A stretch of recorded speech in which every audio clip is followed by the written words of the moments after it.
Good day, everybody. In this video, I'll be walking you through the user experience of the embedded virtual residential gateway included in the rXg platform.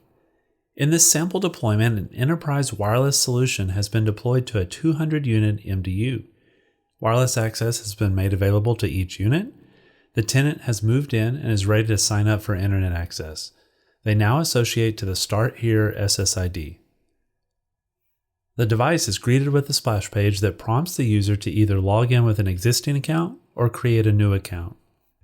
I want to take a minute here and point out that everything from this point forward is fully customizable.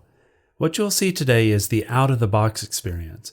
However, if you would like to change the steps needed for a user to sign up, or the look and feel, this section of the product is fully customizable. There is a full set of portal customization documents included in our operator manual, or you can engage us for professional services to fully customize the user experience. Let's continue with the self-registration process by clicking the Create an Account link. The user is now greeted with a typical sign-up form requesting items like email address, username, and password. In addition, the user is going to be able to set their wireless password. Once the account is created, this password will be used for all remaining devices to join the account, just like your standard residential network. As we continue down the page, the user will have the option of choosing from multiple levels of service. These plans are predetermined by you as the network operator and can specify things like speed of the connection, whether or not public IP addresses should be provisioned, number of devices allowed on the account, and there's many other options. Here, in our lab system, we have several tiers of service to choose from. I'm going to choose the 1-month basic plan, which is a metered plan to allow me to download 50 gigs of data and upload 25 gigs of data. This is a monthly recurring plan that will automatically bill my credit card on file. Once my account is created, I'll then have the option of upgrading or downgrading my level of service, as well as modifying my billing details. Now that the account is created, I need to connect to the residence SSID using the PSK that I just configured.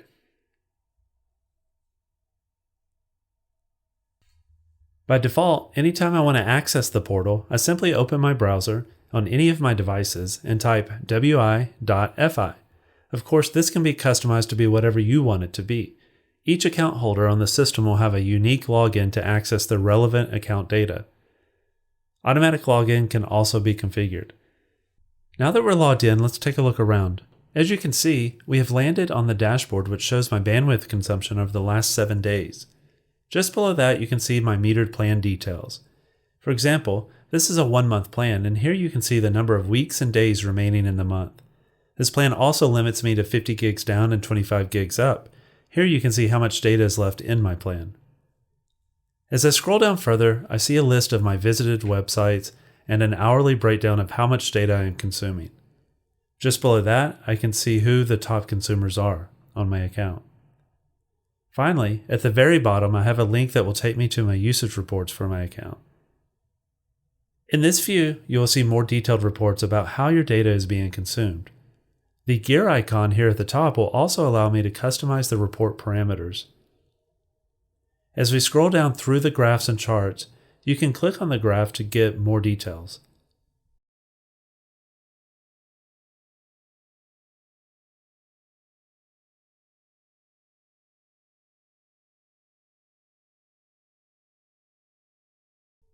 Let's now return to the dashboard by clicking Dashboard here on the left. At any time that I want to see this data again, I can just click on Usage. Now let's take a look at the Devices section. Here, we can see the device that I've used to log into my account. Currently, I have an IP address of 10.0.2.2 and a dynamic IP of 137.27.188.243. Before we go any further, let's upgrade our plan so that I can have a static IP address. This is included in our business plan. We'll click on the Upgrade plan here in the left column. Now, select 1-month business class and click Upgrade. Now if I click Devices again, I have a couple of new options on the Devices scaffold. There's also been an update to my IP address. The previous address was a shared IP for the entire system, and now, with my business class plan, I have a dedicated IP address. So the two new icons that I have available are for BiNAT and port forwards. If I enable BiNAT for the device, a one-to-one NAT is created between the public and the private of this device. This means that all traffic that hits 137.27.188.246 will be passed to the private address of the device no matter what port it comes in on. If I leave BiNAT disabled, I can use the port forward icon to only forward certain ports. Let's create a port forward for remote desktop by clicking Add. We will call it Remote Desktop, and it will have an external port of 3389 and also an internal port of 3389. RDP uses TCP. Click Create.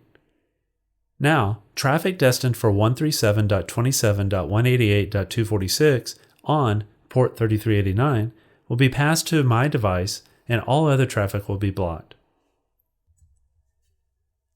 Alright, let's keep moving down the devices section to manage wireless. This section provides two functions. First, you can change the wireless pre-shared key for all the devices attached to your account. Also, if you have other camera-enabled devices that need to join the network, you can simply have them scan the QR code to be joined.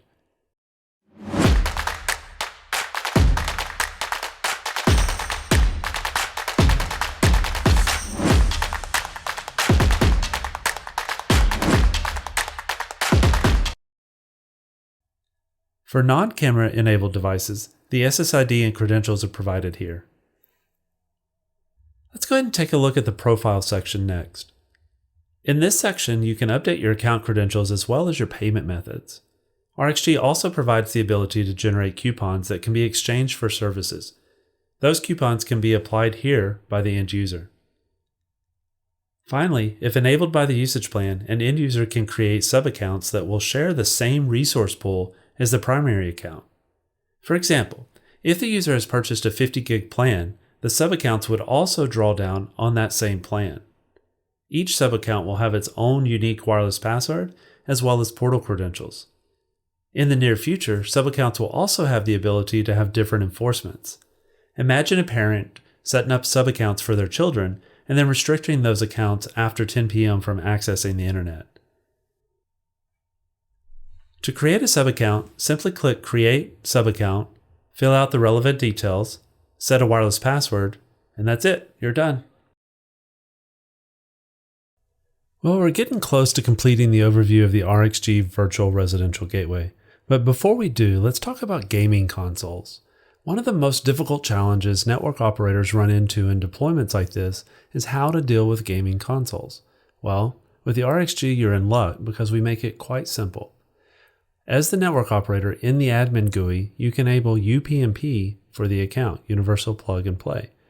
This feature, paired with the ability to assign a static public IP address, allows gaming consoles to operate without any further operator intervention. When the console is powered on, it will make a UPnP request of the rXg, and the rXg will automatically create port forwards as requested by the console. This capability is required for most multiplayer games to allow other players from around the world to join your game. Another popular feature of some games is the ability to link up multiple consoles across the LAN. This would mean that consoles under multiple accounts would need the ability to communicate. Don't worry, rXg has you covered here as well with a feature called LAN Party. You could build a usage plan specifically for gamers and then enable this feature as part of that plan. Let's take a look at how that works.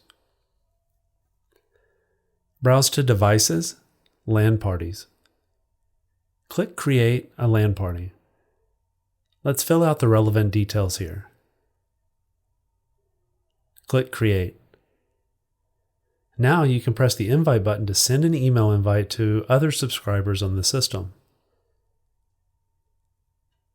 Once they receive the invite and click Accept, they can select which device should be joined to the LAN party and click Accept. That device will now be joined to the same network as the person that sent the invite, allowing their consoles to communicate across the LAN. And when they're ready to leave the LAN party, they can log back into their portal and click Leave. Now the device will be returned to its own network.